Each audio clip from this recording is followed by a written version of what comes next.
As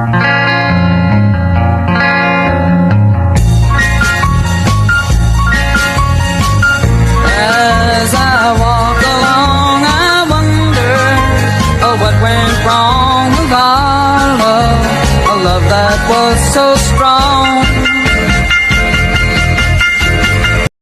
Yeah, I didn't even know we was taking prerequisites. Yo, I am so out of it. Yo, that's my fault.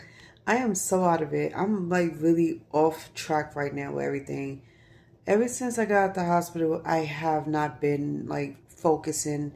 I could barely concentrate on a paragraph. So I had to sit here and recollect my thoughts. Like I had to go over everything that I went through this whole week. I'm telling you, from last week Monday to today has been such a crazy roller coaster. So you want to talk about going through hell and high water, all because your health is going crazy? Between your health and your bills, you don't know which one is crazier. But I ended up going to the hospital a couple of days ago. What started out as my blood sugar being super low, it ended up being a stroke. So a lot of people don't know, and I know y'all don't know, but the reason why I'm telling y'all now. So this will be my third stroke I had. I had two strokes. One was back in 2018, I think it was 2018, 2019.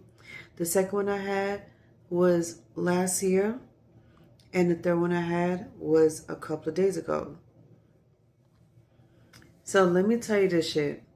Around 3 o'clock in the morning, I was woken, like awake. I was woken up by my alarm.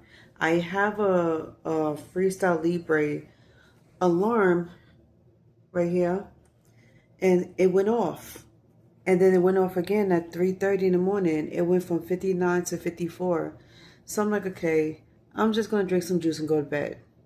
So that's what I did. I drank half a cup of juice, went to bed, and then I woke up around 9 o'clock. I didn't want to wake up until 11 o'clock because I didn't have nothing to do that day.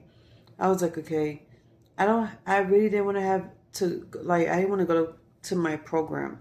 So I stayed in. But there was a reason why I didn't want to go nowhere, because something in my bones was telling me, don't move. I swear to God, I wanted to freak out. I felt an anxiety coming on because I felt something wrong with me. My gut always tells me when something's wrong. So I'm putting together my outfit on the couch, and all of a sudden I started feeling dizzy and lightheaded. Went to the bathroom, washed my face, did my hair, came back, still wasn't feeling good. So I went to go lay down. I laid down in bed until 11 o'clock. I lost track of time. This is how you know I was out of it. I don't know what happened to me. So from 9 to 11, I was in bed. And I woke up and I was like, holy shit, I'm late. Then I was like, you know what? I might as well just not go. So I go back in the living room. I put up my clothes. I was like, I'm not going to go nowhere. I'm just going to put my clothes up to the side. And I went to my desk to start my studies. Like, I have a test tomorrow. And I was like, okay, I'm going to start studying. And I was studying my medical, my medical work. And I was doing phlebotomy. And then after that, I was going to start studying for math. Soon as I went to my second part of my studying, I felt a rush coming across my head. Like, I just felt something like, but on the inside, I'm like, okay, I don't feel good. In my mind, I'm thinking it's my blood sugar. I felt so bad. But at the same time, I felt dizzy and I felt numbness. So all of a sudden, I couldn't feel my fingers. I couldn't feel my hands. I couldn't feel my toes. I couldn't feel my arms. I couldn't feel nothing. I was starting to freak out and I was starting stressing out because I couldn't feel nothing. So yes, I called 911.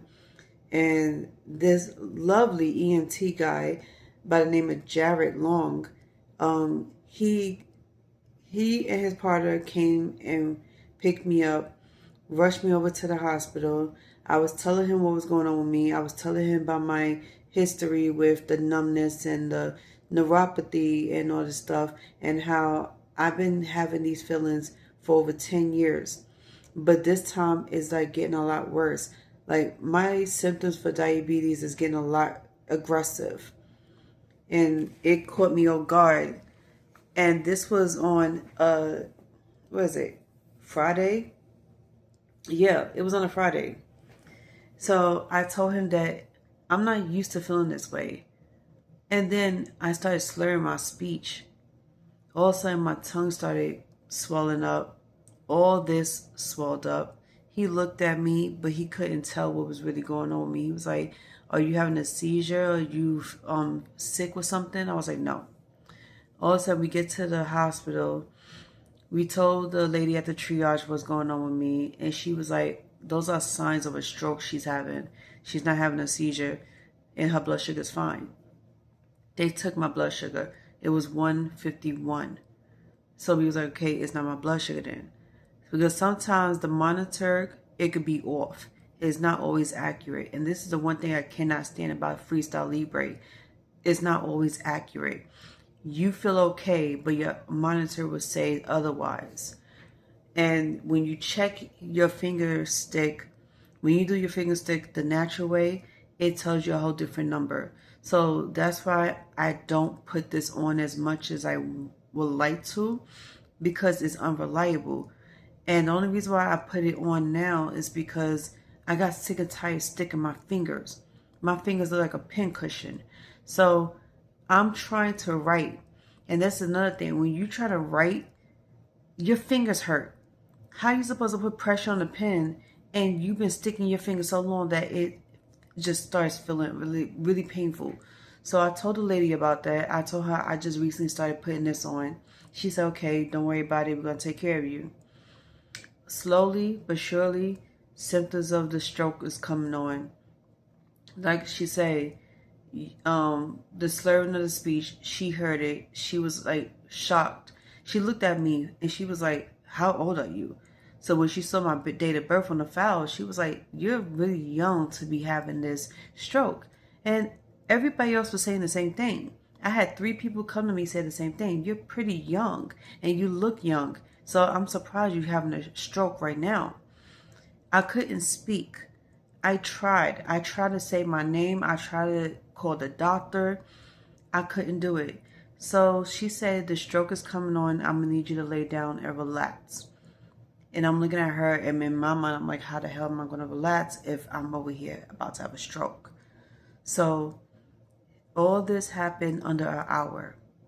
Everybody was looking at me like something was wrong. The doctor came up to me. She held me from one side, so I wanted to fall off the bed because they didn't even bother putting up the side of the gurney up, like the railing. So I put it up myself. So I was like, hey, fine. She put it back up. She locked it, made sure I don't move. This was the craziest night of my life. I cried. So a couple of hours later, now it's 10 o'clock at night, I'm heading home. She tells me just to lower the stress down, try to drink a little more water, try to relax and everything, take your medication as usual, and tell your doctor what happened. I was like, okay. But every time I tell my doctor about these strokes and seizures, she never believes me.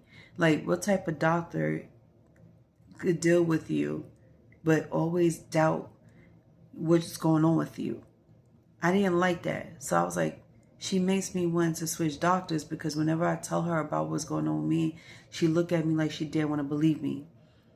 So I was like, okay, I'll let her know, because my appointment with her is next week anyway. So I was like, okay, I'll let her know. And the shaking started again. And this time it was my blood sugar. So I'm like, moral of the story is, child, don't always believe these fucking monitors. If you got these damn symptoms, take your ass to the fucking hospital and stop waiting for somebody to come with you, or don't wait for something worse to happen. Because I was a procrastinator, and I was like, okay, if it gets worse, I'm going. If it gets worse, I'm going. Hell no, the first sign, I'm out. I'm not staying here and waiting for something crazier to happen. And I live alone.